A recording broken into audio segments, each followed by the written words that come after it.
Now they've admitted U.S. recovered non-human biologics from UFO crash sites. This just came out a couple weeks ago. So now everybody's dumping their stuff. Mexico did the same thing. They had a big meeting, a congressional meeting about it, and showed actual creatures. Now, I have all these kind of things here, and a lot of this is, that's DNA tested, and I have a couple other ones DNA tested. I have some CAT scans on some stuff, and I understand the chemistry fully, and bones turned into stone. You see that? That's a bone.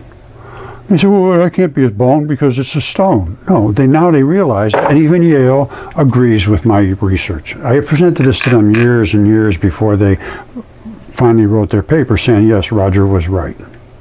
All right, here they agree with exactly what I said. No question, it was all from a flood, and silica-rich oceans preserved these things, only they have a whole different take on it. They try to make it sound like, oh, this was 540 million years ago. No, this was just recent. Every single one of my stuff was found on the surface of the earth. They weren't even buried. See, they finally agreed. Exceptional preservation, soft-bodied creatures. Lungs. Now, the thing they don't understand is this is not an entire creature. This is just a lung. How did the lung become disassociated with the body and then turn perfectly preserved? How could that happen? Explain that to me, and I can explain it to you, which I will, uno momento. You see how flat that is? You see that? Like a pancake. This is actually a goose or a duck or some kind of waterfowl. And I call him Caesar Augustus, and there's his feathers. These things died in a hot flash flood. You see, you can even see where his throat and everything was. If you know how to look at this stuff, you can understand what you got. But he died, same thing, flat like that. Here's his neck and his throat and everything. There's no bones. This is what threw him for a loop. There's no bones. And they said, yes, soft-bodied creatures promoted by silica-rich oceans. I'm going to show you something about silica right now. All right, first of all, the reason there was a lot of silicates was the phospholipid membranes like this. These membranes boiled down and they created aluminum silicates, which is feldspar, which coated these. Now, I did some papers I did two of them. One of them was fascia and salvomorphism or something like that, because the fascia morphed into a rubber bag, a rubber coating, basically, that coated these things. Well, what happened to the flesh? It all boiled off. We almost got hit by Venus. All this was recorded in the ancient texts. Velikovsky recorded it, and they destroyed him because he said it. And they've destroyed everybody. They just tried to destroy, they did destroy me for the last 10 years. Velikovsky's, Sitchin's shot, everybody that speaks up. Well, now they can't hide it anymore, and the time has come to fess up. And that's a bone, like I said, the only bit of bones left is that spot right there. I'll put it in a microscope, you'll see in a second. But all that stuff turned into stone. This is what they couldn't get their heads around. Oh, there's no bones, there's no bones. Well, that's right, because it was exceptional preservation. See, many of them are outright bizarre in appearance. There's nothing like them today. There's nothing alive today that's like this, from the postdoctoral Yale first author of this study. Now, they say, was this a failed evolutionary experiment? Yes, actually that's true. It was destroyed by Venus almost hitting Earth, and that was directed by Zeus, who was Jupiter. If you go back through the ancient texts and the mythologies, it explains it very clearly. And Velikovsky went back to all the ancient texts, libraries, museums, cultural centers, everybody that knew anything about their ancient past, glyphs and all kinds of stuff. And he collected them from all over the world. He was an extreme scholar, and he was a friend of Einstein. They were good friends. But they destroyed him because he was saying what they didn't want to have him say.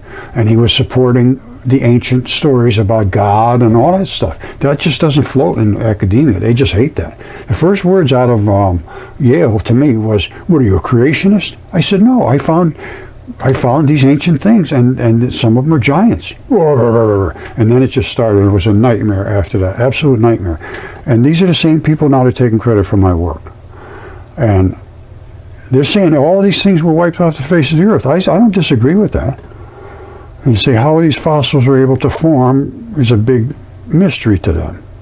And they're saying there was no shells or teeth or bones. Yes, there was bones. That's a bone. It turned into stone. They're thinking these bones were soft. It's absolutely silly. I'll show you what's left of the bone. There's nothing, it's called nucleophilic invasion, nucleophilic substitution. And what happens is in these salty, silica-rich waters, they invade it. And I'm going to show you what happens. You see this?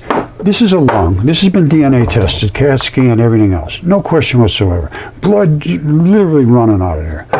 And I have other ones that blood did run out. Now this one's another lung. It's a smaller lung. I don't know what it's from, but it's a lung. And guess what? Here's where the silicates fill in. They fill in holes. You see it? That's silicates. Now this lung has the same thing down here, but it didn't fill in with silicates. This was just evacuated. I can't give you the explanation. Well, I can. It depends on where they were, how quickly the water evaporated, how high up they were. If the water all drained out of it, they just kept some kind of a form to them. If the water stayed in there, and if they were in enough mud, that's why I call them mud fossils, they didn't even know they were dead. This lung wouldn't even know it was dead. It's still in mud. Mud is nothing but eroded flesh. The flesh still covered it. So it still was doing some kind of chemistry. But it's flat because it was in a giant flood.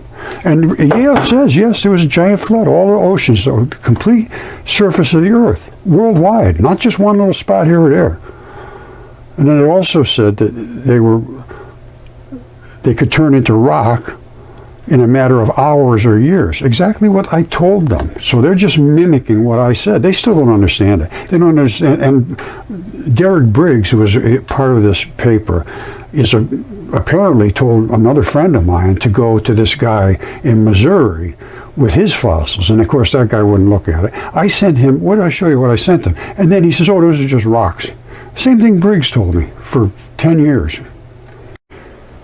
Here's this guy, Jim Schiffbauer. Now, he's out at the University of Missouri.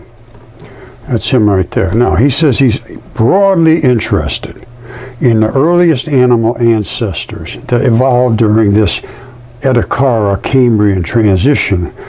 And then he goes on to make a bunch of silly words about it. And he's not interested at all, as I can tell.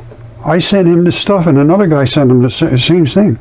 And he sent back, oh, those are just rocks. Let me show you what I sent him.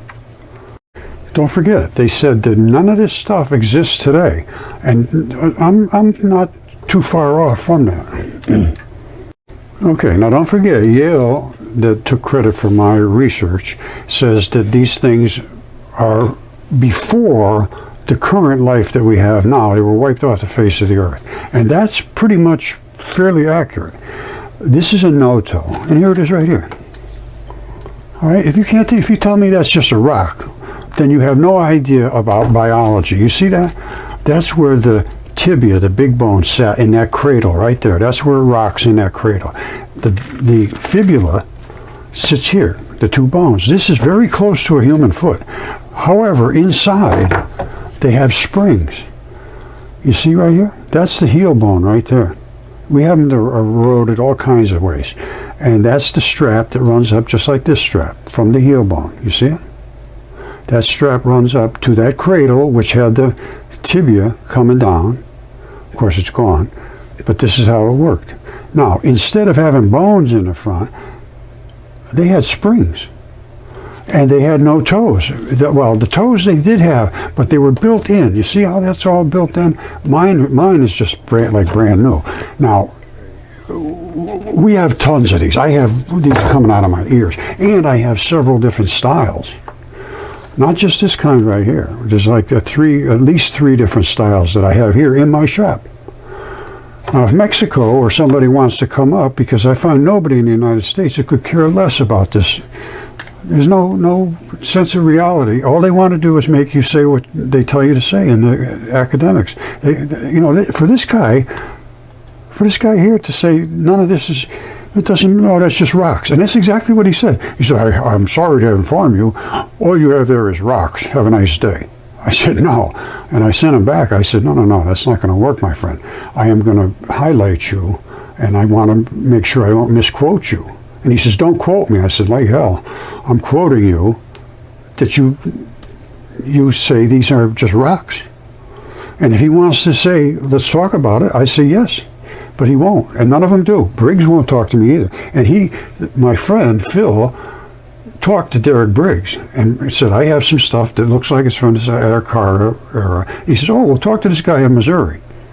So, of course, this guy didn't want to talk to him. Didn't have anything to do with him. And the same thing with me.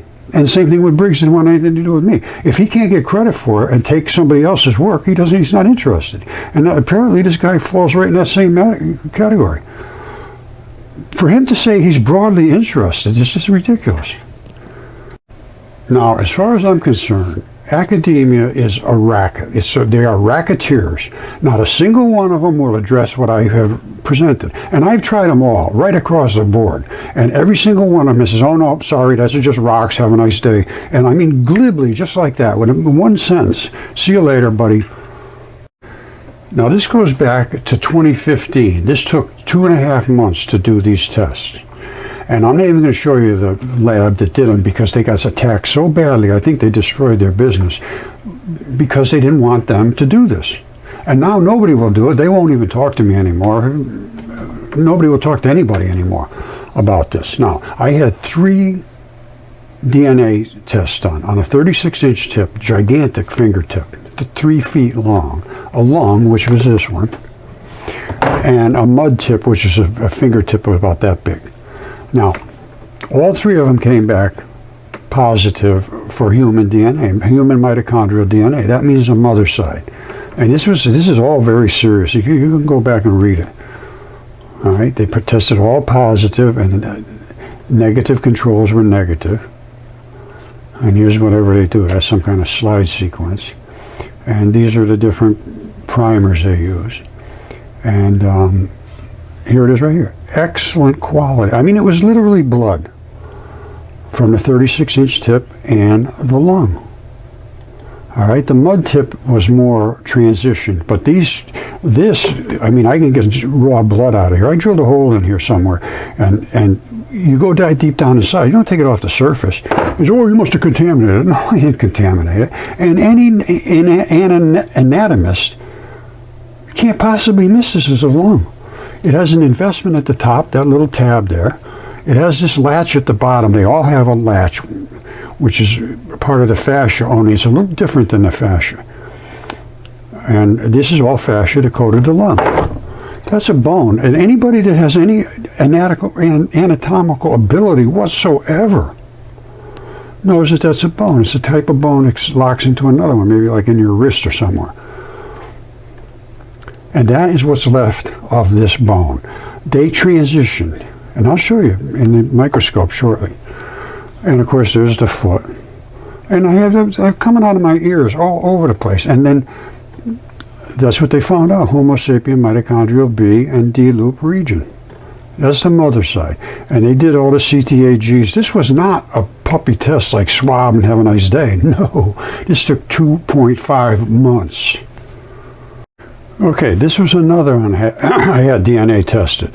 Now, when I first found this fingertip, and it is a fingertip, that little thing right there is the bumper pad that goes between fingers, so between bones, so they don't scrub. These are the artery and vein.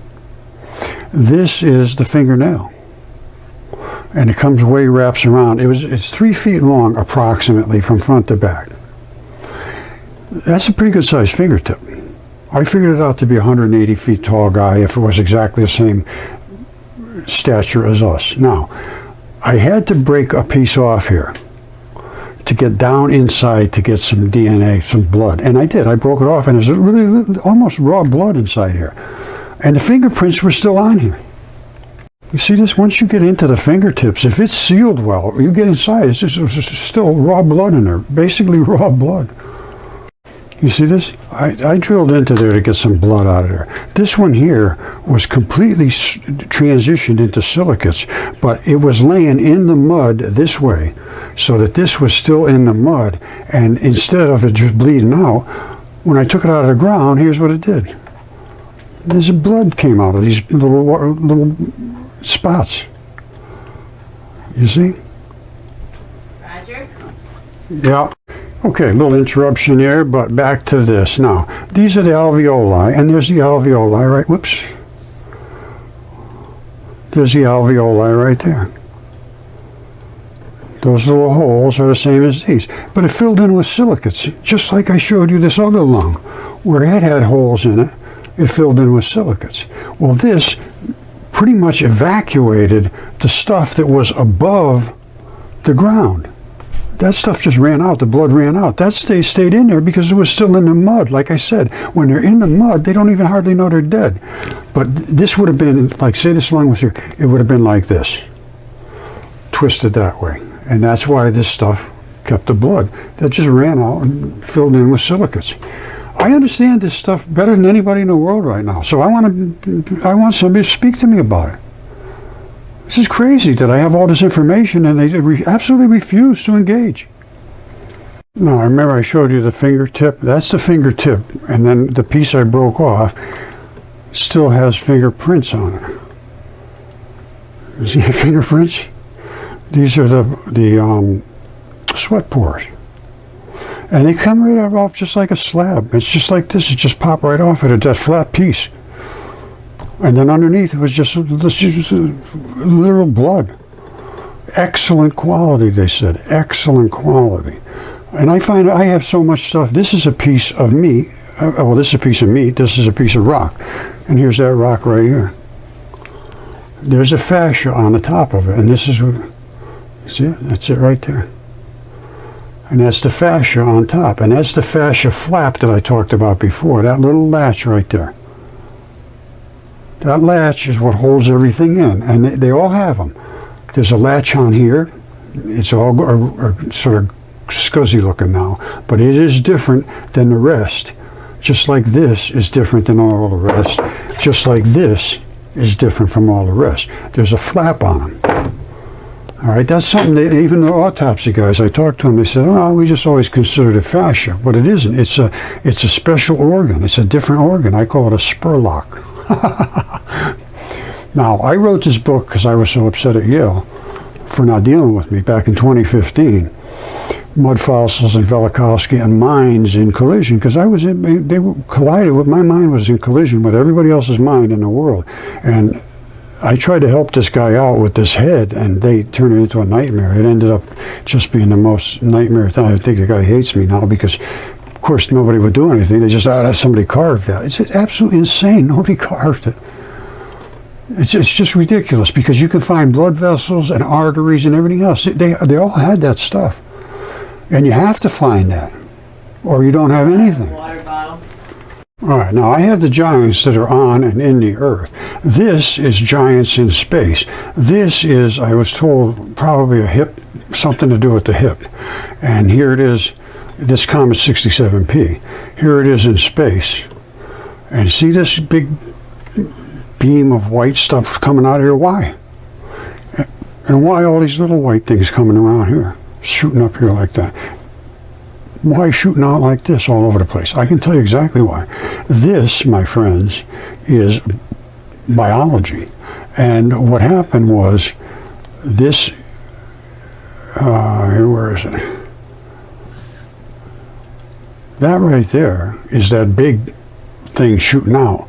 And it's 160 meters across. That's 500 feet. An artery. That's an artery. These are the little blood spots and the blood vessels, because every single cell in a creature's body has to be serviced with blood, and that's how it's done with the artery, and then it comes back through the veins. But this artery is blowing out just like it was in a gas grill, and the only time they do it is when they get close to the sun, and the sun cooks them. The sun is hitting just exactly right now into that cavity, and now it's blowing off here. You don't see the rest of them doing that now. These here are being hit just right in the sun too, and they're shooting out the little blood vessels, which go up to service all this meat and the tendons and all that was above there. This is, I don't know, like I say, I think it was a hip of some sort. It looks like a hip,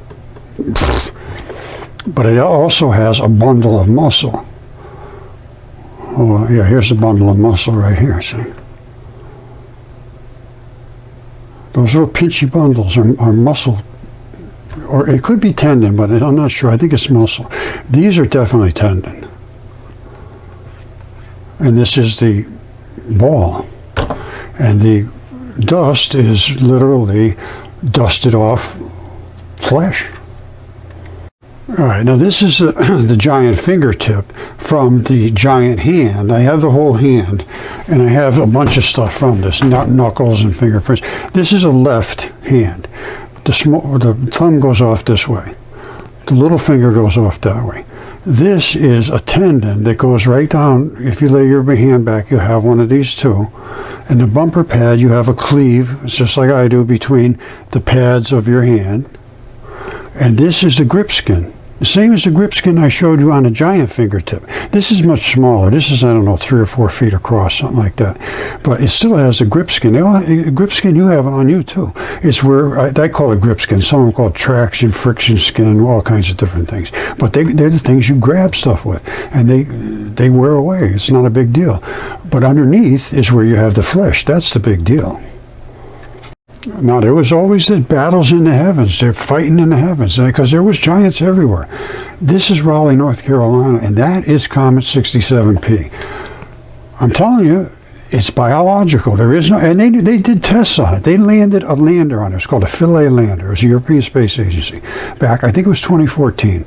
I followed that as closely as anybody on the face of the planet.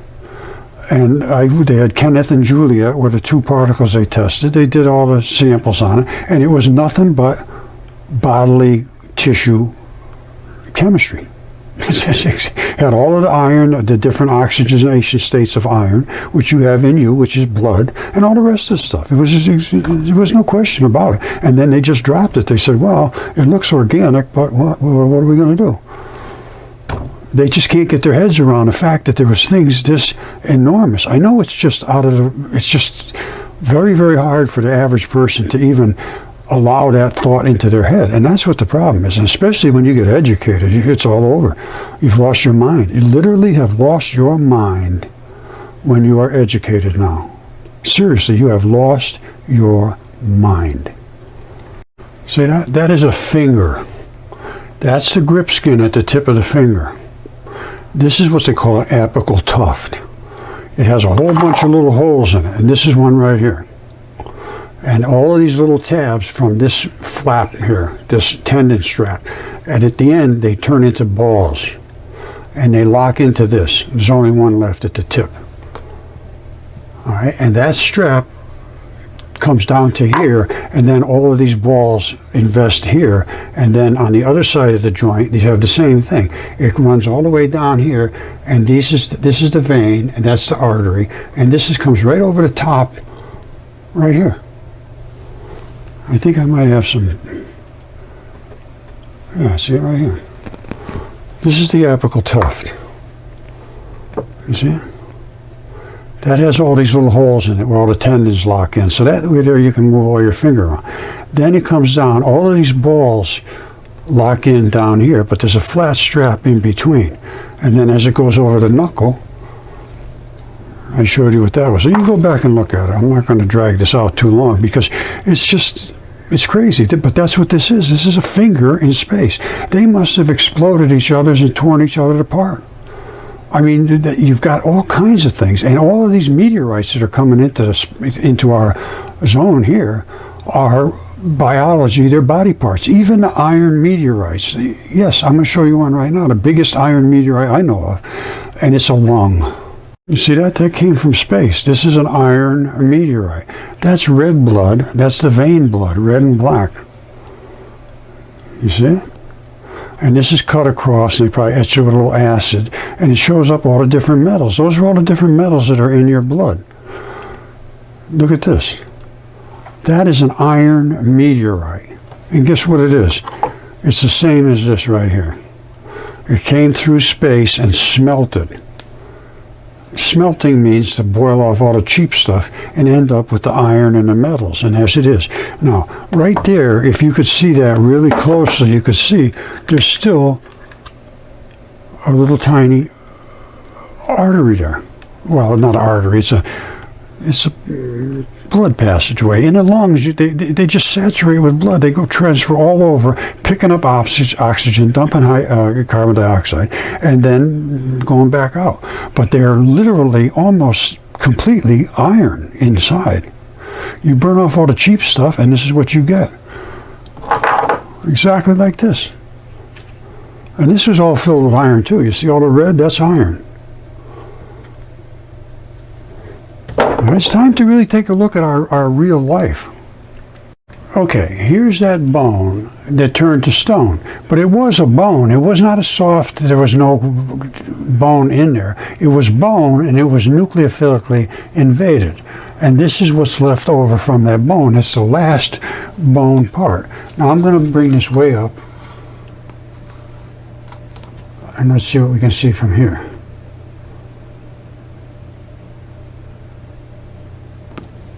Turn up the lights.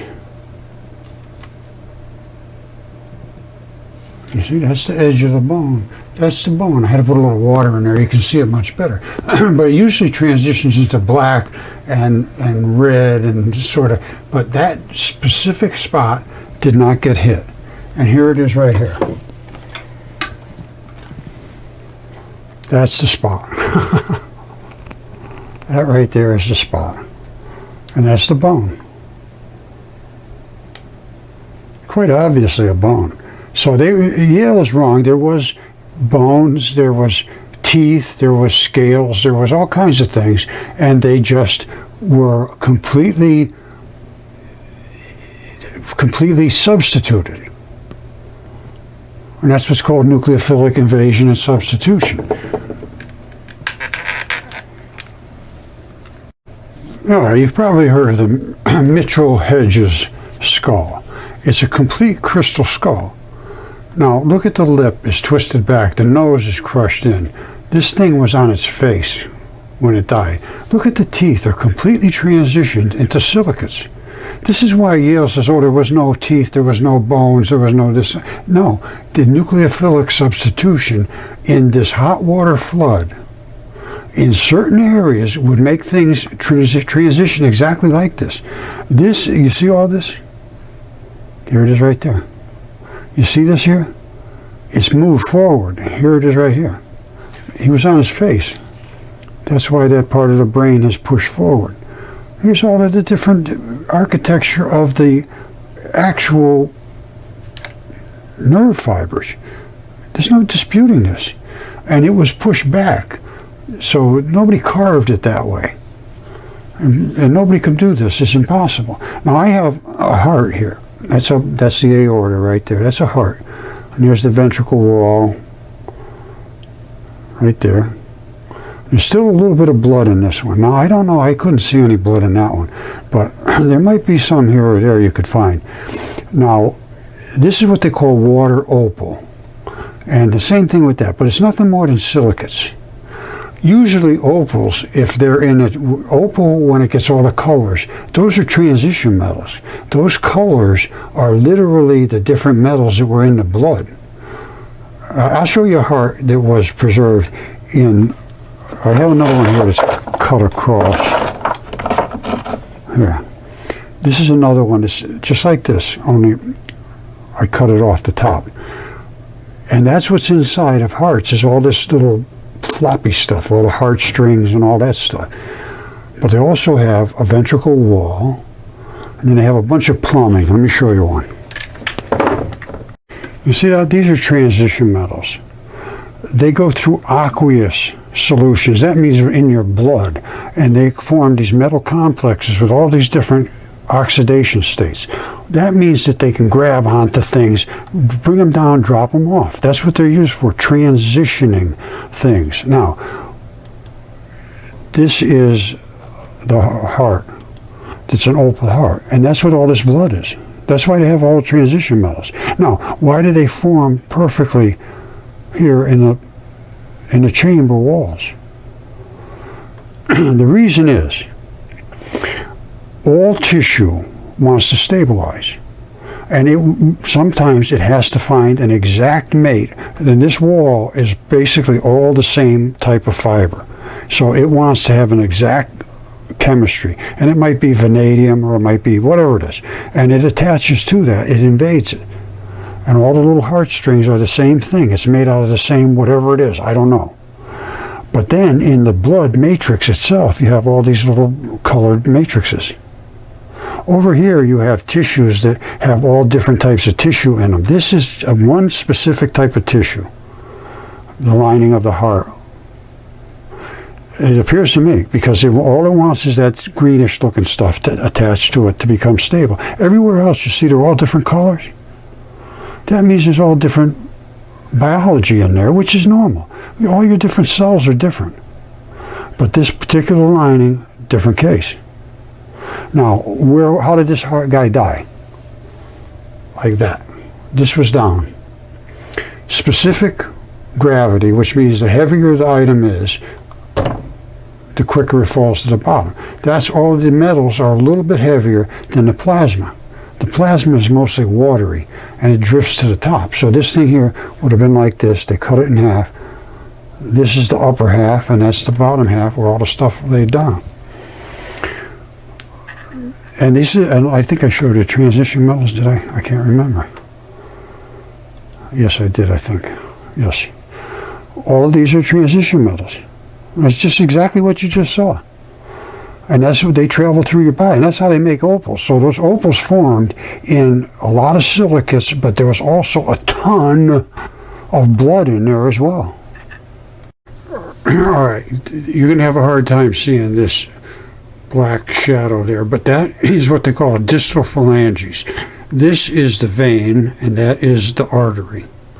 Now, the vein comes down, they clamp off, clamped off, and clamped off on the end. The artery's different. The arteries blow out, and blow out. All right, so here's the artery coming in. That's the distal phalanges bone pattern. They call that bone black. That blew out here, it blew out there, and it blew out here, because that's where the arteries, that's what they do. Now, the vein side, different story. They clamp off at the end, and they clamp off on the sides. Veins have clamps. Veins are just wide open, and they just leak out or blow out. Now, this is extremely eroded, but this is also from that hand that I showed you the big finger from, and all that. It came out of the same spot, so I'm sure this is, because I have some that's extremely eroded, and some that wasn't highly eroded. So he must have died something like this, and this was at the bottom, or I don't know. But I can show you the bone. Well, what the hell?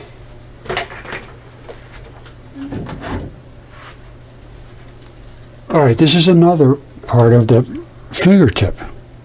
And there's a bone ball. And that's the tendon that runs down. And that's the strap that runs off the side of the tendon. It's actually like this on your hand. This strap runs down. You see the little circular? You see that? That's where the tendon comes down so that you can do this. And they break off flat. This right here is actually the muscle tissue. That wrapped around the bone. The other side's all completely bald. This side's got all kind of muscle left on it. But I got so many pieces. I got even a toe from this. Anyway, I got it's coming out of my ears. Finally, I gave up. Nobody would pay any attention. What are you going to do? Now, why did I show you this? So that you can see where blood runs out and falls right out of here. And there's the anatomical of it. Well, guess what? This is a giant's fingertip. From Earth here, this is the skin, literally skin. That spot and that spot are the veins. They clamped off. Up at the top, it clamped off too. The artery side blew right out, and blew right out. You see it? It's basically like this. And it even has that little hook. They all have that hook on the end. And that's the side that blew out. Now the same thing happened to this fingertip. And this is a giant fingertip. And this side has, the vein is sealed. You see it? That's the vein, same as here. That's the vein, same as here. That's the hook, same hook. This side here, where the blood blew out, this one here exploded. It exploded. That literally exploded off of there. What would do that? How would that happen? This is a meteorite. This came through space with fresh, wet blood in it. And when it hit the ionosphere and up in that area, it cooked this and heated it up so hot, it literally exploded. Exploded right out of here. This is a stony meteorite, they call it.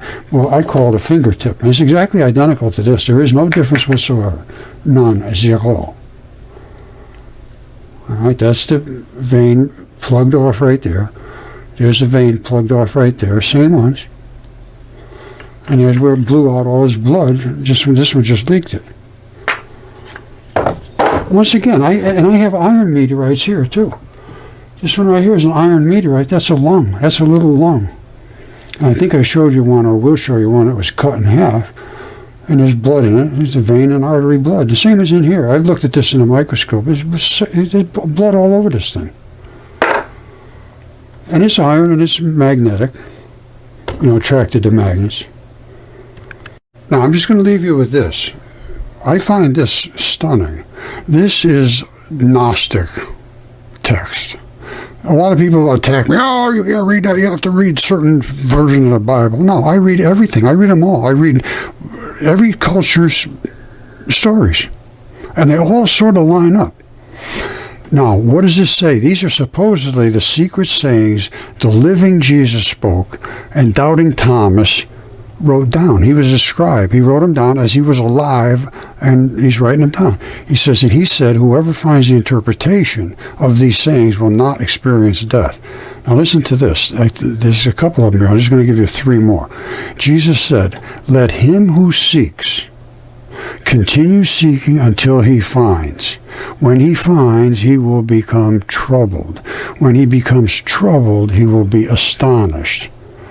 And he will rule over all. Well, I don't know what that exactly means, but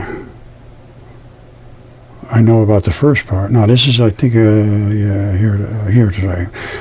56. Jesus said, whoever has come to understand the world has found only a corpse. It's just all nothing but dead. And whoever has found a corpse is superior to the world. And will rule over all, I guess. I don't know. And there was 80-something. All right, here it is, 80. Jesus said, he who has recognized the world has found the body. But he who has found the body is superior to the world. There's a lot of things in here that just blow my mind. I mean, and I can't figure it. Trust me, if you got to figure all these things out to get into heaven, I'm done. He said, I shall destroy this house, and no one will be able to build it. That which you have will save you if you bring it forth from yourselves. That which you do not have within you will kill you if you do not have it within you. There's a lot to think about. He spoke in parables. And he could not speak out just exactly what he wanted to say, because they would have killed him quicker than they did. If one who knows the all still feels a personal deficiency, he is completely deficient. If one who knows the all. And the all, I assume, is God and Jesus Christ, because it came from somewhere. And I'm starting to go with, there's one supreme God, and his direct offspring is all of us, but Jesus was his primary offspring. And he sent him down and said, look, I created these people in my own image, and they are precious to me. See if you can save any of them. They've turned bad. See what you can do. And that's what happened. That's the only way I could take it. I'm telling you right now, this is a journey I never expected to take, my friends. Anyway, I love you all. And just stay tuned. And if you don't believe it, that there was dragons and monsters and giants and all that, just go back through my videos. It's all there. Just get to my channel and just search around. You'll find it.